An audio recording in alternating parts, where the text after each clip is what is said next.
Up, you guys, in the gym with Gameth, coming at you with some more Minecraft tricks and tips. Today we're going to be going over some pistons, sticky pistons, and we'll go over a little bit about the tripwires just to show you guys what they can actually do, all the fun junk that they can do, blah blah blah. Now, where the hell are we? Oh my god. How did we get up here? Why were we up here? Oh well, let's go! No, let me not scream. This is at least we're in creative, right? Oh, well, that's convenient. Anyways, so we got ourselves pistons, which is regular pistons, as they look like this, and we got ourselves sticky pistons. Now, the main question is what the difference is. So let me just explain to you right now what the difference is.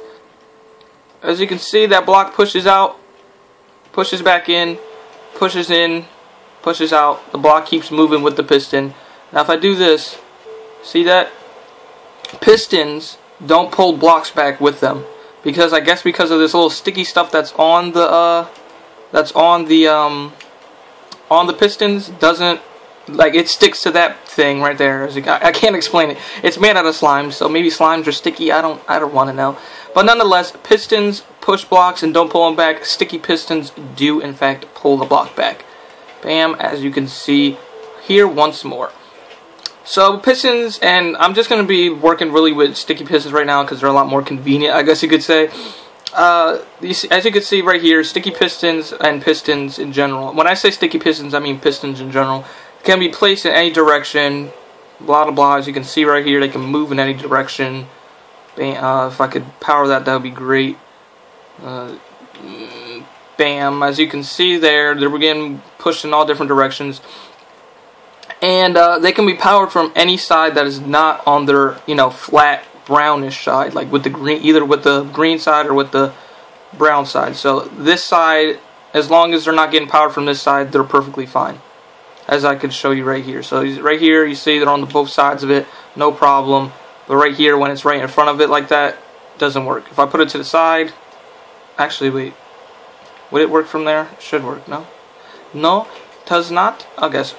Either way, they can't be powered from the front, so as you can see, this redstone is not getting power. It basically has to be powered from one of its, like stone sides, I guess you could say. Any one of those sides, not that diagonal though. Okay, and like you can see here, like I said, can only be powered by the cobblestone side. As you can see, all four sides right here are exposed, therefore, could be powered on either side. Let me just show you, just to clarify. Could be powered from that side, from that side, from that side, from that side, from that side, or even if we wanted to, from the bottom. Okay. So, a couple things to note about sticky pistons and pistons in general is that pistons can also push pistons themselves. So we got a sticky piston here pushing another sticky piston, and from there, that piston can also still be activated as long as there's redstone next to it that's being powered. And thing is, they do push each other, but if you try to power one that's already pushing another one, they don't do this. They don't do this glitchy thing right here, which you would want them to do, where they do like this infinite glitch where they just keep pushing each other back and forth. But yeah, so like if I try to, so I've turned this one off, it'll push this one back. Then I try to power that one, pushes perfectly fine. Try to activate this one, it's like, nope, you can't do that. Programming doesn't work like that in this game. Alright, and a couple more facts about some sticky pistons is pistons also push you, so whether it's a sticky piston or regular piston, they push you. So as you can see here, whap, if I was not crouching, that would have been great. Let me try to do that again. Wait. Let me do this right there, guys. Let's do this right. Come on, push me into the hole. There we go. As you can see, they can push you.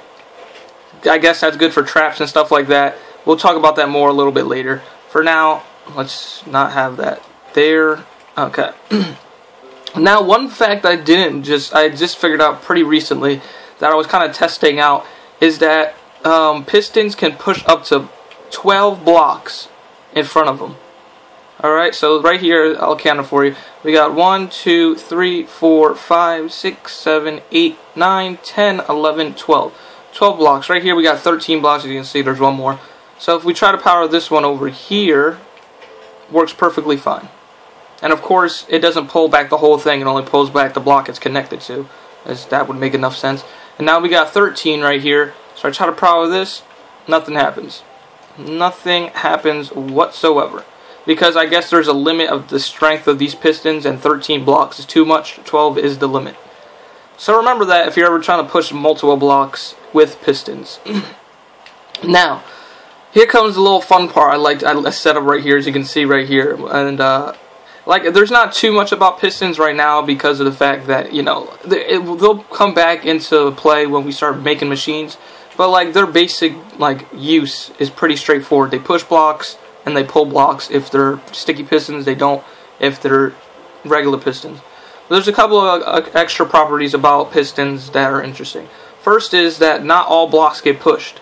So as you can see, I'm powering this piston obsidian, which is going to be the main one we're going to be using in later machines. The obsidian doesn't get pushed at all. So as you can see, let me just show you one more time. It's getting powered, nothing's happening. Power from any side, nothing will happen. Now, I set up this little fun little thing we did here, and I'll kind of go through it real quick. So basically, this whole section right here is a bunch of blocks that do in fact not move when you activate them. So as you can see, you got dispensers, note blocks, chests, even little creeper heads, signs, anvils, ender portal thingies, frames, brewing stands, what is this? I'm trying to remember things. Furnaces, and of course bedrock. That was the most obvious one. So let me show you real quick. I'm gonna power this. I got all these, I got this lever hooked up to all these pistons, so when I power them they should push things. But as you can see, they're all powered, nothing's happening. Nothing's happening. They're all staying in one spot. They cannot push these blocks. None of these blocks can move with pistons. They cannot be pushed with pistons. Now on the other hand, here's a bunch of blocks that I kind of thought were interesting to try out to see if they would move or not.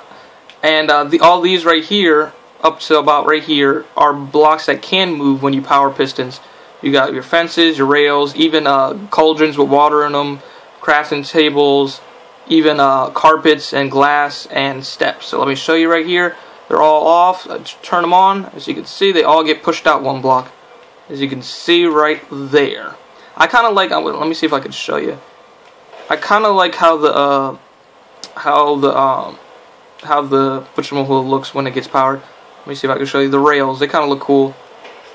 I just think that's interesting myself, that the rails, I thought they would get destroyed, but that's for these things right here. All these items right here, if they're pushed by pistons, will either break and return to you, like, you know, like drop, or they'll simply just disappear. So I think cakes disappear, and of course webs, when you break them, they just turn into string. So I guess that's an easy way of, like, you know, collecting string. They got a lot of cobwebs. But cakes, I know they break. I think that pots might just cakes disappear. I think pots might disappear as well. And everything else just drops. So let me show you. They're all not powered. I turn them on. Bam. No more junk. That'd be so sad. That's a super easy way to mess up someone's day. Because look, at the cakes don't drop. So if someone had a cake place, you could simply just put a piston down next to it. And end their happiness, I guess you could say. Unless you just eat it, then, you know, there's another way of doing that. Nonetheless, like I said, this video is not going to be too long, because it's pretty straightforward for now with the pistons. I might show you guys something else if I think I should show you. Nah, that'll probably be its own episode. Never mind. So now onto the little fun you can have with tripwires. So before I explain anything, let me just show you this. So we got this little weird building here. We're like, sweet, this is weird. We're like, ooh, look, it's cake. And now we're in a pit of darkness. Now, of course, we could dig our ways out because, you know, it's creative. But if you want to be really evil, you could probably, like, cover these walls with, like, obsidian, and you would have all the problems. So let's fly out of here. And he's like, oh my gosh, what happened to the cake? So I step, and it opens. And plus what I did, which made it even funnier, is even if you figure it out, you're like, oh snap. You're like, you can't get out. There's no getting out. Especially, I don't know if they can do this now where you can make players not be able to close blocks. Break blocks, but, you know, that'd be perfect. So, let's explain how this works over here while it's not carved. See, this whole thing is just for show. This is the core of the whole thing, basically. Except, of course, except for the cake, because, you know, you don't really need the cake there. But, you know, you still like to look at cake. Anyways, so as you can see right here, we got our tripwire. That is connected to these blocks right here, okay? So now, when we step on this, it powers this block. Let me try to show you a little bit easier. Let's get a redstone. Powers that block. As you can see, when we step on it, block gets powered.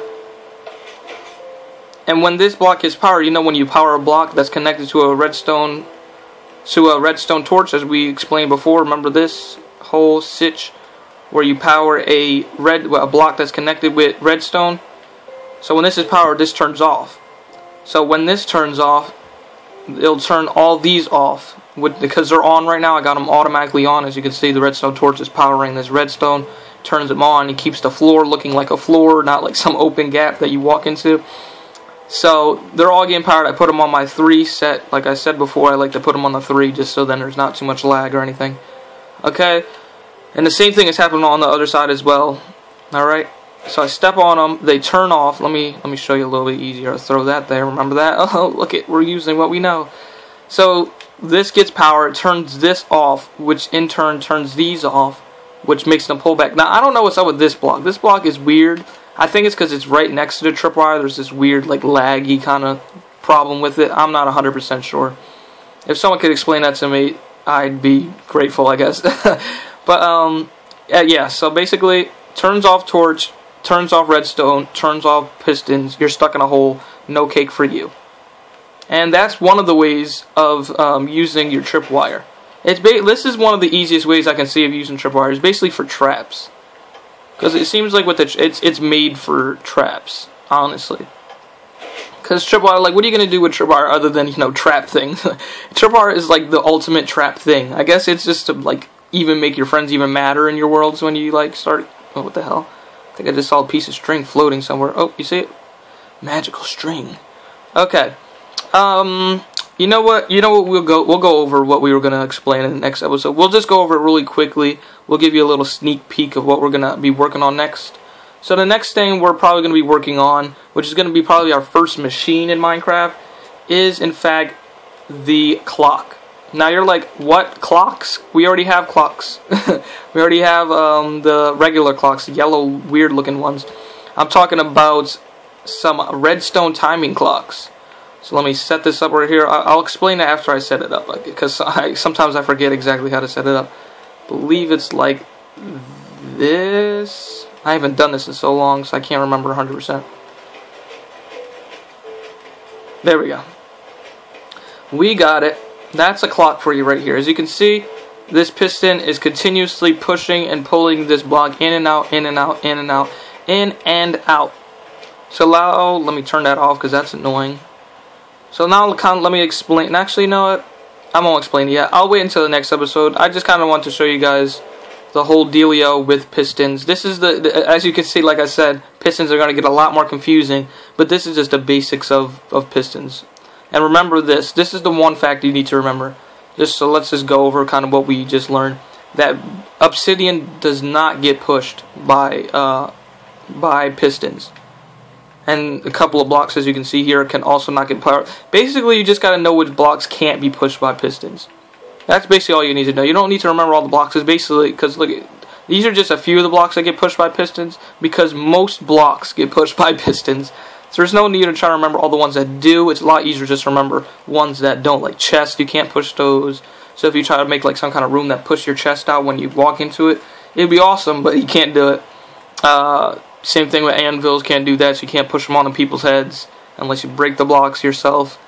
And furnaces, I don't know if you ever wanted to do that. And I kind of like how the carpet looks when you push. You probably make like some kind of color puzzle like this, where you like gotta push them and make a pattern, I guess. I think that's kind of interesting how those push.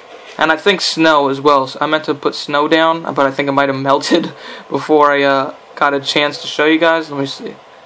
I'm pretty sure that snow also breaks when you place it when it gets pushed. Yeah, and it doesn't drop or anything; it just breaks. All right. Well, I hope this was informative. It's a little shorter than my usual videos, and it's not as much happening. But I still hope you guys enjoyed. If you did, leave a like, favorite, subscribe, and all those other things you could probably do with your fingers. And I will see you guys next time. Peace out.